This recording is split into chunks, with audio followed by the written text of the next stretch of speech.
My foster parents kicked me out on my 18th birthday without reason. They came crawling back years later with a disturbing explanation as to why they did it. On the morning of my 18th birthday, I was aggressively awoken by my foster dad, and before my eyes were even fully open, he started yelling at me to get the F out of the house. He literally kicked me out of bed, and as I left the room, I was met with my foster mother staring daggers at me. She repeated what he said, and since I had nowhere to go, I pleaded with them to let me stay. In a moment of anger, I asked if they were kicking me out because I was black and they were white. My foster dad replied, "That's not it. But if that's what you really think, then maybe our friends were right about you. You know, we never loved you and never saw you as our own. We don't want anything to do with you, so get out." I left the house then and there, and I ended up at a park bench, just sitting there trying to figure out what to do next. I had a few bucks in my pocket and a backpack with some clothes, but no real plan. The sun was starting to rise when I finally decided to call my best friend, Tyler. Tyler answered on the second ring. He asked why I called him because it was 7 in the morning. His voice was groggy. I told him flat out that they had kicked me out. Tyler was still out of it. He asked who, and I told him my foster parents. I told him exactly what they said. There was a long pause on the other end. Then Tyler said, "Meet me at the diner in 20. We'll figure this out." His voice was more alert now. I dragged myself to the diner. Tyler was already there, waiting in our usual booth. As soon as he saw me, he stood up and gave me a hug. "Man, I'm so sorry. That's messed up," he told me as he embraced me. We ordered some breakfast, and as we ate, I told him everything. The sly comments they would make when I was a kid, and how they would act whenever company came over. Tyler listened. One day when I was playing with my cousins, one of the cousins asked me why I looked different from the rest of them. The adults didn't say much but be nice, but they still taunted me. When we were teenagers, the cousins hung out together all the time, but they never invited me with them. When I asked them why they didn't invite me, they would tell me it was because they didn't know that I wanted to come, or make up another excuse. They had a pretty close friend group. I wouldn't have paid much mind to it if we didn't go to the same school, but we did. It hurt seeing them all eat lunch together without me, and my parents never stepped in and said anything to them about all the years they excluded me. Now they were planning to go to the same college together, and I thought my parents would put me through that college as well, but here we are. After I finished, he sighed heavily. Tyler told me that it sounded like the reason I went through all this was because I was black and lived with a white family. He said that since we were in the South, that they probably faced a lot of backlash for taking me in. He said that his family was more laid back about that kind of thing, and didn't care what color I was, hence why they allowed us to be friends. But he said his parents' friends would ask why they would allow him to hang out with me, knowing that I could be a bad influence on him. I had never thought about it that way, but it made a twisted sort of sense. I decided to confront my family to seek the truth. I called them, but they didn't answer. I left messages, but they never called back. I decided to come back home and try to speak with them. I saw Dad's car in the driveway and knocked on the door. I saw him peek through the blinds and ignore my knocks. I called the house phone again, and he came to the door and told me that I needed to leave. The neighbors were looking through their windows watching us talk. I asked him why had he not protected me all those years,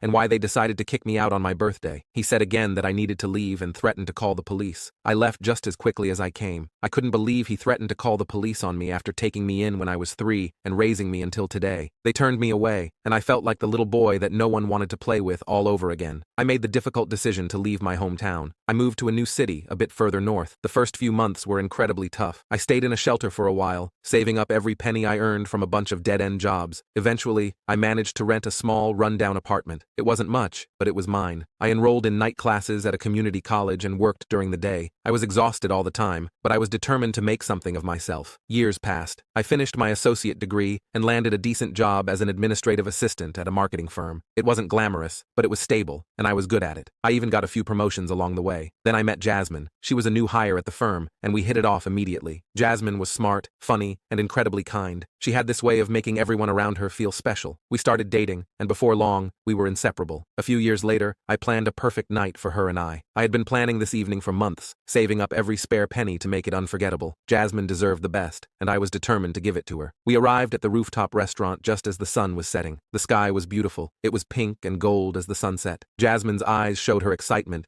as we were shown to our private table, tucked away in a corner with a breathtaking view of the skyline. She said she couldn't believe that I did all of this. She thanked me over and over. I told her that she only deserved the best, and that was what I wanted to give her. As we ate our meal, we reminisced funny and sentimental times in our relationship. I couldn't help but think about how much she had changed my life. Jasmine had been my rock. She made me believe in love and trust again. After dessert, the waiter poured us a final glass of champagne. This was it. I reached into my pocket and pulled out the small velvet box. My heart pounded as I got down on one knee. I told Jasmine that she had been my light in the darkest of times and my partner in every joy and challenge. I told her how special she was and how I couldn't imagine my life without her. I asked her to marry me. Jasmine's eyes filled with tears and she covered her mouth with her hands. For a moment, she was silent and I felt my heart stop. Then, she nodded vigorously. Her smile broke through the tears. I slipped the ring onto her finger and we both stood up and held each other in a tight embrace. The restaurant patrons around us erupted in applause, but in that moment, it felt like we were the only two people in the world. For the first time in my life, I felt truly happy, but the pain of my past never really left me. I tried to forget about my foster family and what they did to me, but it was always there, lurking in the back of my mind. One day, out of the blue, I got a message from my foster parents. They wanted to reconnect again and explain why they had kicked me out. At first, I was furious. How could they expect me to listen after all the pain they caused? But Jasmine encouraged me to hear them out. Reluctantly, I agreed to meet them. The first time seeing them again was tense. My foster father spoke first. He sounded regretful and said he owed me an explanation. He said when I turned 18, they found out that thousands of dollars of their emergency cash had gone missing. They hid it in a small cabinet in a cookie jar that no one went in but them, and their closest family friend convinced them that I was the one who stole it. I was taken aback. I asked them if they thought that I stole their money, why they didn't just ask me. My foster mother's eyes became filled with tears. She said that they were so hurt and angry that they didn't know how to confront me, and added that they didn't want to confront me at all. They figured that I would own up to it, and that there was no point in asking. I felt a surge of anger and betrayal. They had kicked me out based on an accusation without even giving me a chance to defend myself. I did my own digging that night. I started by combing through the profiles of my foster family and their circle of friends, looking for any clues. I scrolled endlessly through posts, pictures, and comments, hoping something would jump out at me. One night, as I was deep into my investigation, I came across a post from Karen, the close family friend that was very vocal about me stealing from my foster parents. Her profile was filled with pictures of her recent activities, but one post from around the time I was kicked out caught my eye. It was a photo of a brand new car, a sleek, red convertible. The caption read, "Finally got my dream car. Hard work pays off." Something about the timing felt off. I dug deeper, scrolling through the comments and looking for any clues about how she managed to afford it. Then I found it. A comment from one of her friends read, "Congrats, Karen. Did you win the lottery or something?" Karen's reply was casual, almost dismissive. "Nope, just good financial planning and some help from an old friend." I needed to know more. I called Tyler and told him about the post. We made a plan. Tyler would go to the dealership, pretending to be a relative, and try to get some information about the payment for Karen's car. The next day, Tyler called me and said he went to the dealership and talked to a salesman. He told him I was Karen's cousin and that he wanted to surprise her with some custom accessories for her new car. He asked about the payment details, and guess what? He told me she put down a huge cash payment, the exact same amount as my foster family's missing emergency funds. My heart pounded in my chest. This was it. I had the proof I needed. Karen had taken the money and used it to buy her car,